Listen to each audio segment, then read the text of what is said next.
Viewers, welcome back to my channel scary talks. हमारी आने वाली तमाम अगली वीडियोस की अपडेट्स हासिल करने के लिए मेरे चैनल स्केरी टॉक्स को सब्सक्राइब करें ताकि मेरी आने वाली हर अगली वीडियो आप तक सबसे पहले पहुंच सके। तो व्यूअर्स, हमारी आज की इस वीडियो में मैं आपको बताऊंगी नीम के दरख्त की एक नाकाबिले फरामोश कहानी। तो चलिए शुरू करते हैं। हम एक घर में शिफ्ट हुए थे। वो किराए का घर था। मेरी वालिदा और वालिद के साथ मैं उस घर में रहता था। उस घर में 2 कमरे थे और बाहर की तरफ सेहन भी था जो कि काफ़ी बड़ा था। उस वक्त मेरे पास एक गाड़ी थी जो मैं बाहर गली में पार्क किया करता था, लेकिन वो गली इतनी तंग थी कि गाड़ी खड़ी करने के बाद वहाँ मुश्किल से गुजरने का रास्ता बचता था। मुझे बार बार गली से गाड़ी हटानी पड़ती थी और इस बात से मैं बहुत तंग था। मैंने मालिक मकान से इस मुतल्लिक बात की कि मुझे गाड़ी खड़ी करने के लिए बहुत मुश्किल पेश आती है। घर के सहन में एक नीम का दरख्त भी मौजूद था जिसकी वजह से वहाँ भी गाड़ी खड़ी नहीं हो सकती थी। उस नीम के दरख्त के मुतल्लिक मैंने मालिक मकान से कटवाने के लिए दरख्वास्त की। उन्होंने मुझे मना कर दिया। इतनी परेशानी के बाद आखिर मैंने वो नीम का दरख्त कटवा दिया।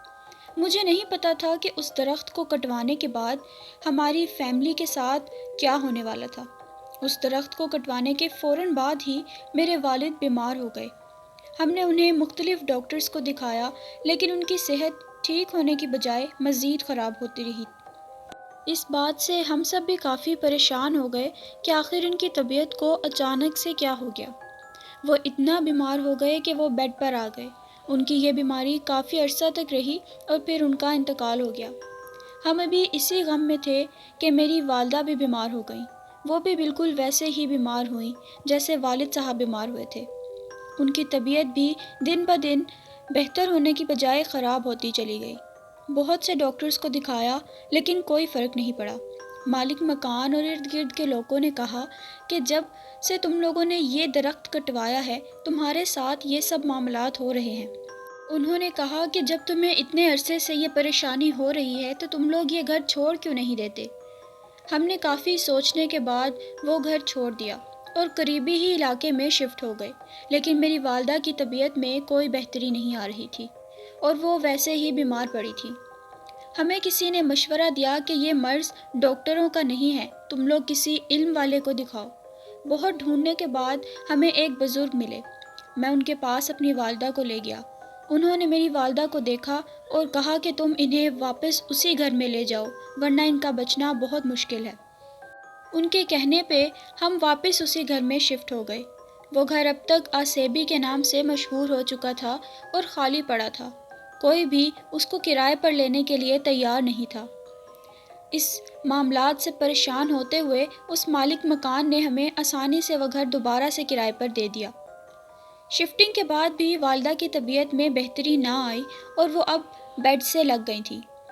वो बहुत पुरस्रार तरीके से बेड पर लेटे लेटे आंखों से उस कमरे में देखती रहती थी। उनकी सिर्फ आंखें ही घूमती रहती और वो अपने पूरे जिस्म को हिला नहीं पाती थी। बस हाथ का इशारा कर देती थी और हमें अपनी बात समझा दिया करती थी। एक दिन वो बेड पर लेटी एक ही तरफ देखी जा रही थी। मुसलसल उनके ऐसा देखने पर ऐसे लग रहा था जैसे वहाँ कोई खड़ा है और उनसे बात कर रहा है और वो गौर से उसी की बात सुनी जा रही हैं। मेरी वालदा की आंखें छत की तरफ थीं, जैसे कोई बहुत लंबे कद की मखलूक उनसे बात कर रही हो। वो बहुत डरी हुई हालत में थीं, लेकिन मुंह से कुछ बोल नहीं पा रही थीं। उनकी आंखें फटी हुई और वो बहुत खौफजदा दिखाई दे रही थीं। उन्होंने उंगली का इशारा किया जैसे वो कुछ बताना चाह रही हों, लेकिन हमें वहाँ कोई भी नज़र नहीं आ रहा था। काफ़ी देर तक वो इसी तरह इशारे की मदद से हमारे साथ कुछ बात करने की कोशिश करती रहीं और हमें कुछ बताना चाह रही थी, लेकिन हमें ना तो कुछ समझ आया और ना ही कुछ वहाँ नज़र आया।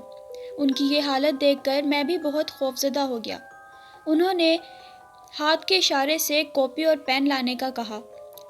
मैंने उन्हें ला कर दिया तो बहुत मुश्किल से उन्होंने उस पर लिखा। जब मैंने पढ़ा तो मेरे पाँव तले ज़मीन निकल गई। उस पर लिखा था कि हम वही जिन्नात हैं जो उस नीम के दरख्त पर रहा करते थे। मैं अपने पूरे ख़ानदान के साथ उस दरख्त पर रहा करता था। تم نے وہ نیم کا درخت کٹوایا تو اس پر میرے والدین تھے جو گر کے مر گئے۔ اب ہم تمہارے والدین کو بھی نہیں چھوڑیں گے۔ میں یہ سب پڑھ کر بہت پریشان ہو گیا اور کچھ ہی وقت میں میری والدہ کا بھی انتقال ہو گیا۔ مجھے کیا پتہ تھا کہ اس نیم کے درخت کو کاٹنے سے ہمارے ساتھ یہ معاملات ہو جائیں گے۔ اپنے والدین کی وفات کے بعد میں اس گھر میں بالکل اکیلا تھا، تو وہاں مزید نہیں رکا اور میں نے وہ گھر چھوڑ دیا تھا۔ وہ گھر آج بھی ویسے ہی سنسان اور ویران پڑا ہے اور کوئی بھی شخص اس گھر کو کرائے پر لینا پسند نہیں کرتا۔ تو ویورز، یہ تھی ہماری آج کی سٹوری اور میں امید کرتی ہوں کہ آپ کو میری یہ سٹوری پسند آئی ہوگی۔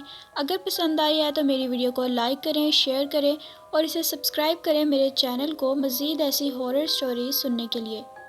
اگر آپ بھی اپنے ساتھ پیش آئے گئے کسی حادثے کی سٹوری ہمارے ساتھ شیئر کرنا چاہتے ہیں تو کر سکتے ہیں نیچے ڈسکرپشن میں دیے گئے جی میل پر ہمیں بھیج کر۔ میں ملوں گی آپ سے ایک نئی ہارر سٹوری کے ساتھ۔ Thanks for watching.